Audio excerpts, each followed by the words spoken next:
Halo pemirsa GPR TV dari Sabang sampai Maroke dari Miangas hingga Pulau Rote. Bertemu lagi bersama saya Mona Zahari-Nisak dalam program Kominfo Newsroom.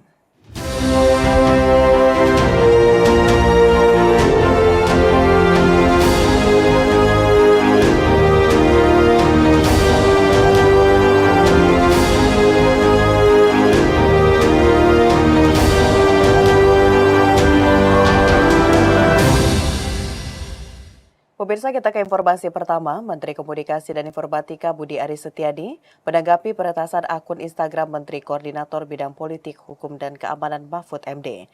Budi menyampaikan pihaknya tengah menyelidiki pelaku peretasan akun milik calon wakil presiden nomor urut 3 tersebut. Akun Instagram Menko Polhukam Mahfud MD yang diretas pada Selasa 16 Januari berhasil dikendalikan oleh tim pengelola internal Menko Polhukam 2 jam setelahnya. Menyikapi hal tersebut, Menteri Komunikasi dan Informatika Budi Aris Setiadi memastikan pihaknya akan menyelidiki siapa sosok yang berani meretas akun Instagram pribadi Mahfud MD. Budi pun mengatakan hingga kini belum mengetahui siapa yang meretas akun medsos Menko Polhukam tersebut. Hal itu disampaikan Budi usai melakukan kunjungan ke PBNU Jakarta, Kamis 16 Januari 2024. Kita udah selidiki itu pasti. Ya kita menghimbau kepada seluruh pengguna akun terus juga menjaga ya, karena kita kan dunia digital ini kan tanpa batas ya, kita kan nggak tahu siapa tahu orang luar negeri atau apa. Kita lagi selidiki soal akun Pak Menko Polhukam ya. Di kesempatan berbeda, Menteri Koordinator Bidang Politik, Hukum dan Keamanan Mahfud MD usai mengikuti acara pengucapan Sumpah Jabatan Hakim Konstitusi di Istana Kepresidenan mengatakan peretasan tersebut dinilai tidak mengandung unsur politik dan ia pun tidak akan mengusut peretasan itu ke jalur hukum. Hanya sempat memposting satu gambar yang juga tidak punya nilai politis apa-apa kayak orang lainnya. Tapi sekarang sudah sepenuhnya di bawah kendali.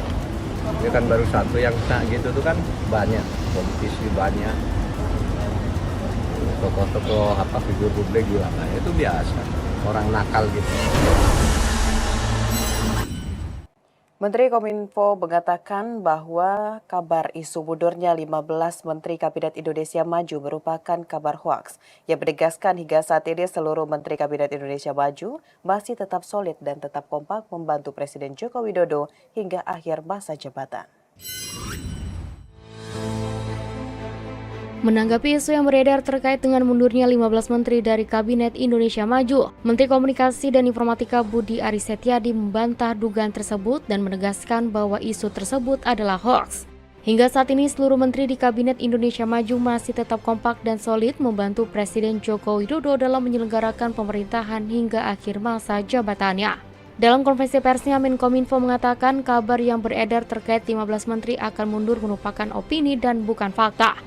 Ia pun mengimbau kepada masyarakat untuk tidak mempercayai segala macam bentuk penyebaran informasi hoaks, utamanya jelang pesta demokrasi pada pemilu 2024 mendatang.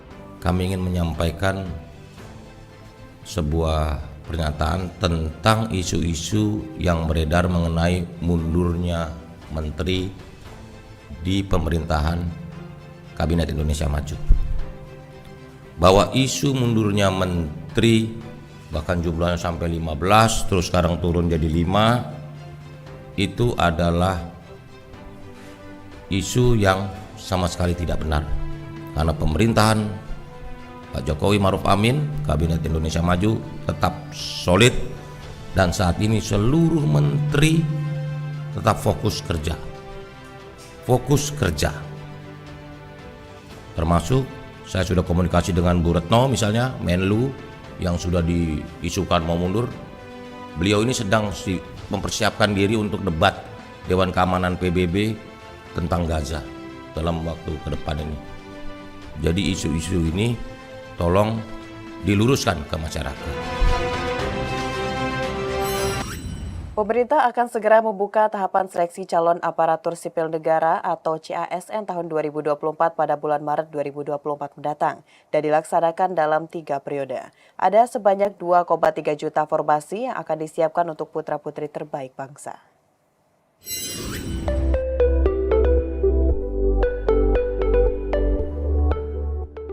Pemerintah akan membuka seleksi calon aparatur sipil negara atau CASN tahun 2024 sebanyak 3 periode yang dimulai pada bulan Maret 2023 untuk 2,3 juta formasi. Pengumuman dan seleksi administrasi CPNS dan seleksi kedinasan periode pertama akan dimulai pada minggu ketiga bulan Maret 2024. Sedangkan pada periode 2 akan dilaksanakan pengumuman dan seleksi administrasi penerimaan CPNS dan P3K yang akan dilaksanakan pada bulan Juni 2024. Kemudian periode ketiga yakni pengumuman dan seleksi administrasi penerimaan CPNS dan P3K pada bulan Agustus 2024. PLT Kepala BKN Haryono Dwi Putranto menyebutkan berdasarkan hasil evaluasi pelaksanaan seleksi CASN tahun 2023, pihaknya akan melakukan sejumlah perbaikan pada seleksi CASN tahun 2024 dan sejumlah penyempurnaan proses rekrutmen CASN 2024. Seperti pada fase seleksi administrasi ditemukan bahwa pansel instansi tidak akurat dalam melakukan verifikasi baik pada kualifikasi pendidikan, sertifikasi yang tidak valid, pengalaman kerja, dan NIK yang tidak ditemukan. Untuk mengetahui info CPNS 2024 mulai dari jadwal, formasi, hingga cara pendaftarannya, Anda dapat mengakses laman sscasn.bkn.go.id. Kita ke informasi lainnya pemirsa, Presiden Joko Widodo meminta jajarannya untuk memastikan ketersediaan stok beras nasional dan cadangan beras pemerintah sebelum memasuki bulan Ramadan dan Idul Fitri 1445 Hijriah. Berbagai langkah yang dilakukan sejak dini yakni persiapan stok beras dan jagung, operasi pasar hingga percepatan impor beras.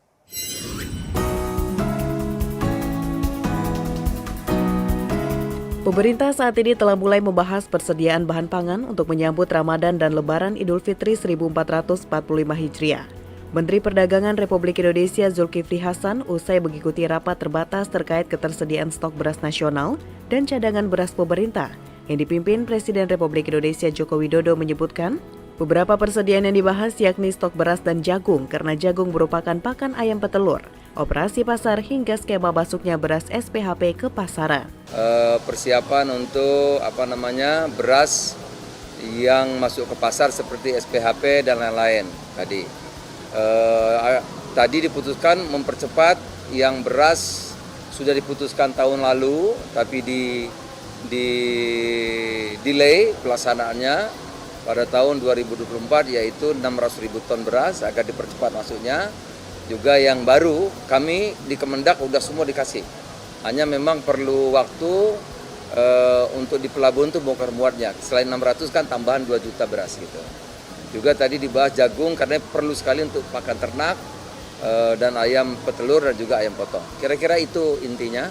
Persiapan walaupun masih jauh Lebaran tetapi sudah dibahas, dipersiapkan dari sekarang dan jauh hari. Sementara itu, Kepala Badan Pangan Nasional Bappenas Arief Prasetyo Adi menyampaikan bahwa Presiden meminta jajarannya untuk memastikan harga beras di tingkat petani tetap terjaga hingga stok beras ini cukup sampai dengan nanti peak season. Arief menyebutkan defisit persediaan beras nasional sekitar 2,8 juta ton akibat dampak El Nino pada Januari hingga Februari 2024 akan dipenuhi dengan program impor beras, di mana pelaksanaan importasi tersebut akan dilakukan sebelum panen raya.